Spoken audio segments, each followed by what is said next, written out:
मंजिरी, अगं तू इथे आहेस? मी तुला घरभर शोधत होते. का? काय झालं? हो म्हणजे तू बिझी नसलीस तर मला तुझ्याशी थोडं बोलायचं होतं. मग बोल ना. नाही इथे नको, आपण माझ्या रूम मध्ये जाऊया ना. मला खूप महत्वाचं बोलायचंय. अगं पण चल ना प्लीज. हो, मी विसरले. ऍक्च्युली काय झालं ना, पिल्लूला औषध पाजायचंय. मी तिला औषध पाजून येते, तू पुढे हो ना. अगं पण मी आलेच, 2 मिनिटात आले. मंजिरी पण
मी शरणागती पत्करली असं जर तुला वाटत असेल तर तसं नाहीये.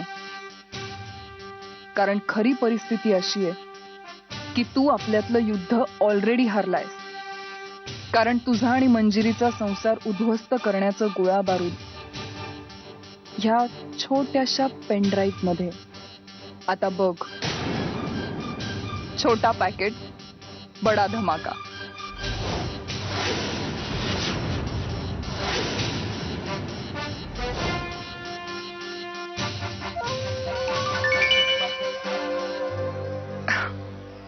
सुहास, माय इनोसेंट हबी. हॅलो, बोल सोना. अरे लगेच उचललास फोन? फोन समोरच होता आणि तुझा नंबर पाहिल्यावर मला राहवलंच नाही, म्हणून पटकन उचलला. सो प्रिया सुहास देसाई, काय म्हणताय? कशी काय चाललीये लग्नाची तयारी? तयारी तयारी तर जोरदार सुरू आहे. मावशीच्या आनंदाला तर उधाण आलंय आणि आत्याचा उत्साह शिगेला पोचलाय आणि मंजिरीची धावपळ तर बघायलाच नको. आमच्याकडे पण अशीच एक्साइटमेंट आहे आणि आनंद तर म्हणजे काही विचारूच नका. ती माऊ या खोलीतून त्या खोलीत जी काही धावतीये ना, प्रिया खरं सांगू का, व्हिडिओ शूटिंग करून ठेवायला पाहिजे मी तुला दाखवायला. ए हा, फिल्मचं कसं मेकिंग करतात तसं ना आपल्या लग्नाचं मेकिंग करायला पाहिजे. प्रिया आणि सुहासच्या लग्नाची धावपळ. नाही नाही, काय शब्द आहे त्याला, लगबग. सो प्रिया, म्हणता म्हणता 2 दिवसावर आलं लग्न आपलं. So butterflies in stomach. Actually मी ना त्या दिवसाची आतुरतेने वाट बघतोय, रादर त्या क्षणाची, ज्या वेळेला मी तुझ्या गळ्यामध्ये मंगळसूत्र घालणार आहे. स्वप्न वेड्या, स्वप्न आहेत ही सगळी. बघ बघ, स्वप्न पाहायला पैसे पडत नाहीत. हवी तेवढी, हवी तशी स्वप्न बघ.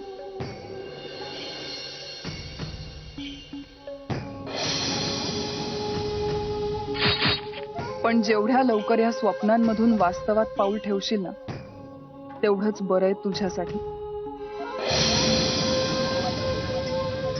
कारण तुझ्या होणाऱ्या बायकोचे प्रताप जेव्हा तुझी लाडकी बहीण तुला सांगेल, तेव्हा तू स्वतःच मोडशील तुझा हा स्वप्नांचा बंगला. हॅलो प्रिया, बोर नाही ना झालीस? नाही, तू बोलत असताना मी कधी बोर होईन का? बोल ना.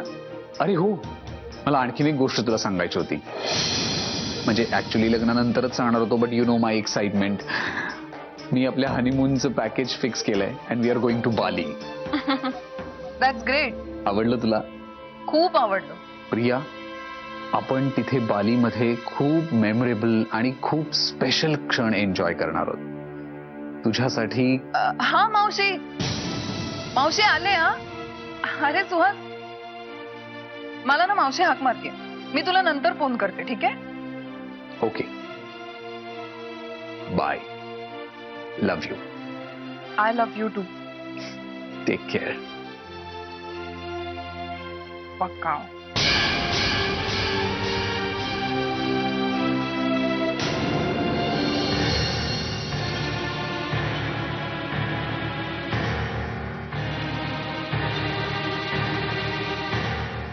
काय आल्यापासून काही बोलत नाहीस काय? तुझं ते पुण्याचं काम झालं ना? झालं. मग काय झालंय काय एवढं टेस्ट? आणि प्रॉब्लेम? नाही, काही नाही. आशिषची केस आत्महत्या म्हणून बंद करायचं ठरवलं पोलिसांनी.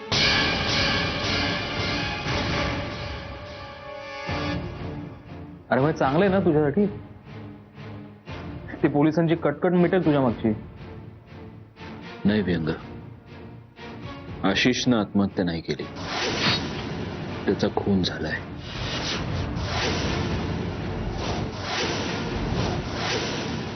काय?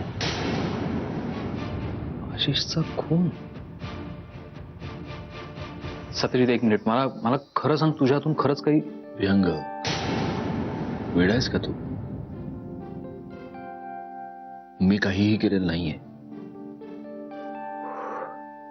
Thank God. एक क्षण माझा ठोका चुकला तो काळजाचा. नाही, पण मग तू जर असं म्हणतोस की आशिषचा खून झालाय, आणि पण त्याचा खून करेल कोण आणि कशासाठी? कदाचित दादा होळकर. दादा होळकर ठोका मारेल आशिषला? कदाचित आशिष त्याच्यासाठी उपयोगाचा राहिला नसेल म्हणून. व्यंग, आशिषला त्याच्या चुकांची उपरती झाली होती.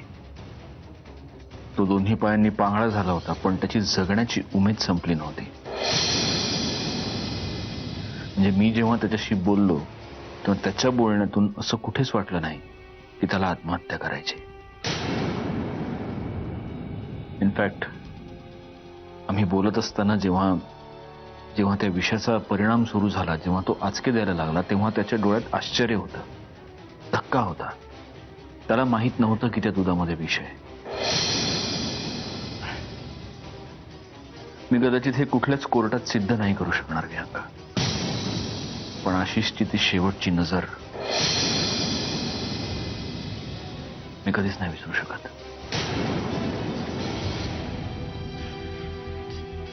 हा सगळा दादाचा प्लॅन असू शकतो.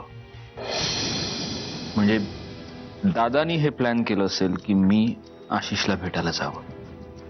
त्याच वेळी त्याने आशिषच्या दुधावर विषप्रयोग केला, सो दॅट पोलिसांना असं वाटावं की मी आशिषला मारलंय. मला अडकवण्यासाठी दादाचा हा प्लॅन असू शकतो. हा, तर त्याने हे अज्युम केलं नसेल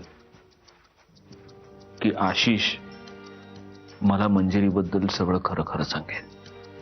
नाही, पण सत्यजित, तुझे सगळे तर्क जरी खरे मानले तरी प्रश्न हा उरतोच आहे की आशिषला विष दिलं कुणी?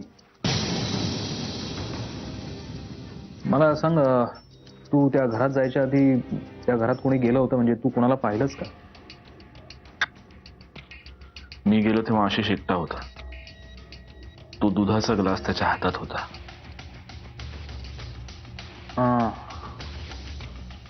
एक काम करता येईल,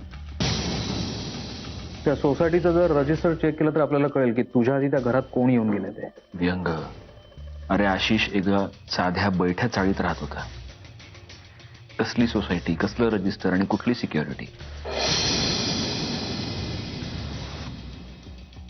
पण तो जो कोणी होता, आशिष त्या व्यक्तीला ओळखत होता. तो किंवा ती? हो, तो पुरुष असेल कशावरून, बाई सुद्धा असू शकते. आणि विषप्रयोग करून मारणं ही तर बायकांची जुनी स्टाईल आहे असं म्हणतात.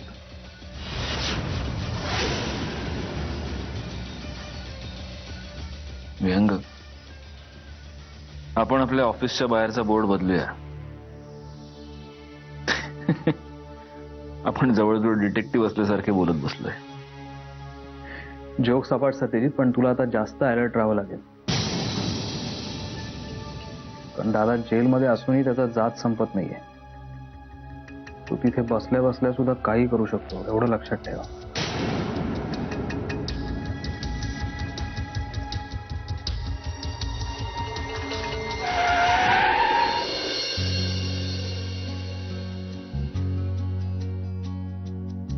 अहो काय झालं पोलीस स्टेशनला? काय नाही, पोलिसांनी नेहमीचेच प्रश्न विचारले आणि मी सगळ्या प्रश्नांची खरी खरी उत्तरं दिली. पोलिसांनी आशिषची केस आत्महत्या म्हणून बंद करायचं ठरवलंय. बरं, मी चहाचं बघते. काय नको, तू जेवायलाच वाढ, मी पटकन आंघोळ करून आणतो. बरं. अहो फोन. हाँ बोलिए. शादी को तो 1 साल हो गया. हाँ फिर भी जाना चाहते हैं. आपको कोई प्रॉब्लम? हाँ आप मुझे मेल भेज दीजिए. Okay thank you. काय कुणाचा फोन होता? अगं सकाळी नाही का मी ते नेटवर चेक करत होतो हनीमून पॅकेजेस, त्यांचा फोन आला. आता मंजिरी आपल्याला जायलाच पाहिजे. अगं फोन केला त्यांनी आता आपल्याला. तुम्ही त्यांना सांगितलं नाहीत का की 1 वर्ष झालंय लग्नाला? सांगितलं ना. 1 वर्ष झालंय लग्नाला, 1 वर्ष जुनी बायको आहे, 1 मुलगी सुद्धा झाली. मग तीर्थक्षेत्राच्या पॅकेजची माहिती दिली असती त्यांनी. बायको जर एवढा डिसइंटरेस्ट दाखवणार असेल तर तीर्थयात्रेलाच जावं लागेल मला. पण यावर उपाय आहे हा माझ्याकडे. तुम्ही ना सरळ बायको बदला.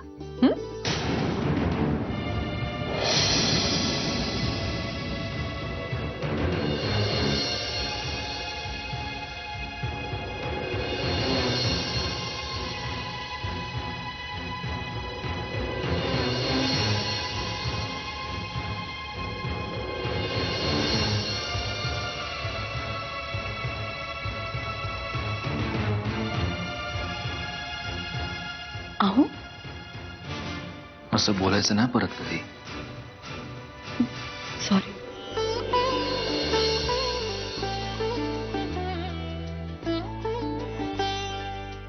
मी काय म्हणतो, आपण एक काम करूया. आपण असं जवळपास जाऊया कुठेतरी, म्हणजे शिमला, उटी, काश्मीर. जवळपास? हा 1-2 आठवडे. 1-2 आठवड्यांसाठी? तुम्ही वॉशरूमला जाताय ना? 4 दिवस, 4 दिवसांसाठी जाऊ. अहो असं काय करता तुम्ही? प्रियाचं लग्न परवावर आलंय. आणि असंही शुभ्राला आपण बाहेर कुठे नेऊ शकत नाही. हवा पालटाचा त्रास झाला तिला तर मग. हं? आणि हे जे काय तुमचं जवळपास उटी काश्मीर आहे ना, त्यामुळे ते इथेच आपल्या रूम मध्ये. 1 दिवस. असं काय करता तुम्ही? दर 3 तासाने शुभ्राला भूक लागते. बरं याच्यावरही उपाय आहे माझ्याकडे. आता काय? उद्या सकाळी तू आणि मी आपण दोघांनीच ज्योतिबाला जायचं. शुभ्राला इथेच ठेवू, 2 तासात परत येऊ आपण. वा, लाख मुहूर्त शोधला. उद्याचा? मग जाऊया ना. परवा लग्न आहे प्रियाचं. मग तर गेलंच पाहिजे. अरे लग्न निर्विघ्नपणे पार पडावं म्हणून आपण ज्योतिबाला साकडं घालायला उद्या गेलंच पाहिजे. वा, ते उत्तम जमलं तुम्हाला. परमार्थातून स्वार्थ कसा साधायचा. शेवटी बिझनेसमॅन आहे मी. मी काय म्हणते, लग्न शांतपणे पार पडू देत ना, मग आपण आभार मानायला जाऊ. आणि उद्या खूप धावपळ असणार आहे हो, दमछाक होणार माझी. मंजिरी टिपिकल बायको झालीस तू. अहो टॉवेल. हा घेऊन ये.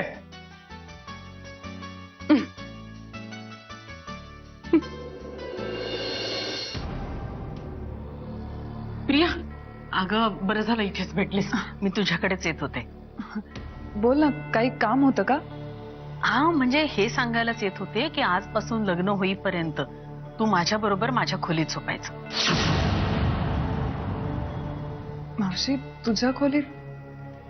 अगं पण का? का म्हणजे या मावशीला खूप खूप गप्पा मारायच्या तुझ्या बरोबर. एकदा लग्न होऊन हे घर सोडून गेलीस ना तर खायला उठेल मला हे घर. मावशी म्हणतेस पण आईसारखीच आहे ना ग मी तुला. आणि ह्या आईला आपल्या लाडक्या लेकीशी गप्पा नकोत मारायला. काही गोष्टी अशा असतात की ज्या फक्त आईच आपल्या लेकीला सांगू शकते. राधिका असती तर तिने हेच केलं असतं ना. मग मी सांगते एवढंच. चालेल ना? चल. मावशी तू हो पुढे, मी आलेच. मंजिरीकडे थोडं काम होतं माझं, मी जाऊन येते जरा. मंजिरीकडे? हो ते ऍक्च्युली नाही मी काय म्हणते की तू मंजिरीकडे नंतर जा ना. काय आहे, आता सत्यजित पुण्याहून आलाय. ते दोघं बोलत बसले. आता तू गेलीस ना आता त्याला चिडायला कारण मिळेल, दुसरं काही नाही. सत्यजित आलाय म्हणजे मंजिरीला हा पेनड्राईव्ह आत्ता देता येणार नाही.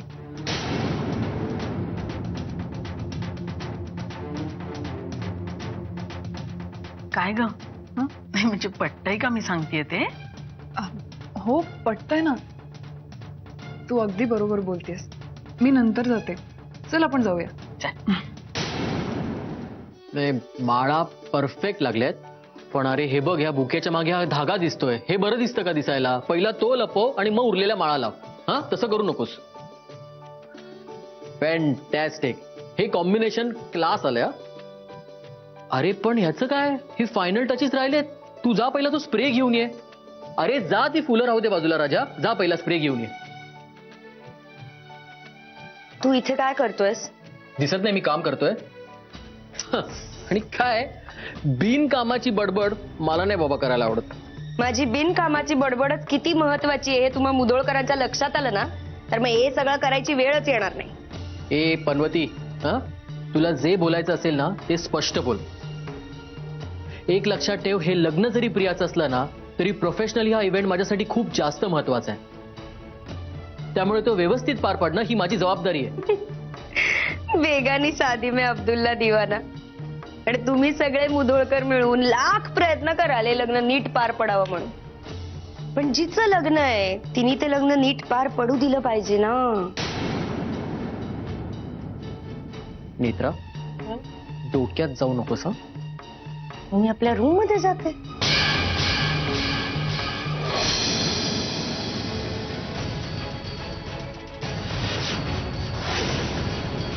आता विषय काढलायस तो पूर्ण कर. अजून काय पूर्ण करायचंय विषय? मुद्द्याचं बोलशील? अजून स्पष्ट. सत्यजित दादा आणि प्रियामध्ये काय चाललंय हे तुला माहितीच नाहीये का तुला माहिती नाहीये असं तू भासवतोयस? काय आता काही नाही, आता प्रियाचं लग्न आहे आणि दादा आणि वहिनीचा संसार पण. तुझा दादा वहिनींचा संसार या विषयावर ना एक मोठा डेली सोप होऊ शकतो, 1000 एपिसोड्सचा. नेत्रा, माझ्यावर आवाज चढवायचा नाही. उगाच नाही बोलत आहे मी. तशीच तुम्ही सगळ्यांनी समजूत घालून घेतलीये स्वतःची की प्रिया आणि सत्यजित दादांमध्ये आता तसं काहीही उरलेलं नाही. पण प्रियाला तसं वाटत नाही गौरा. प्रियाला तेव्हाही मुधोळकरांचीच सून व्हायचं होतं आणि आताही मुधोळकरांचीच सून व्हायचंय. आणि सत्यजित दादांचं तरी काय वेगळं रे. पूर्ण जेवणाने भरलेलं ताट समोर वाढलेलं असलं तरी यांना बाहेरचं काहीतरी तोंडी लावणं हवंच आहे. नेत्रा बास.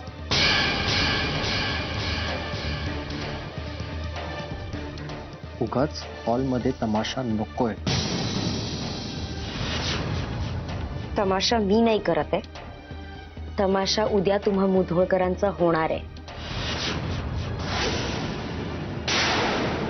नाही त्या भवानीने आई मांडवात लग्न मोडलं ना तर माझं नाव नेत्रा नाही. पण मग सुटकी चेहरे करून बसू नका. तुझ्या एवढ्या सजवलेल्या काय म्हणाल होतास? हा शामी आल्यात.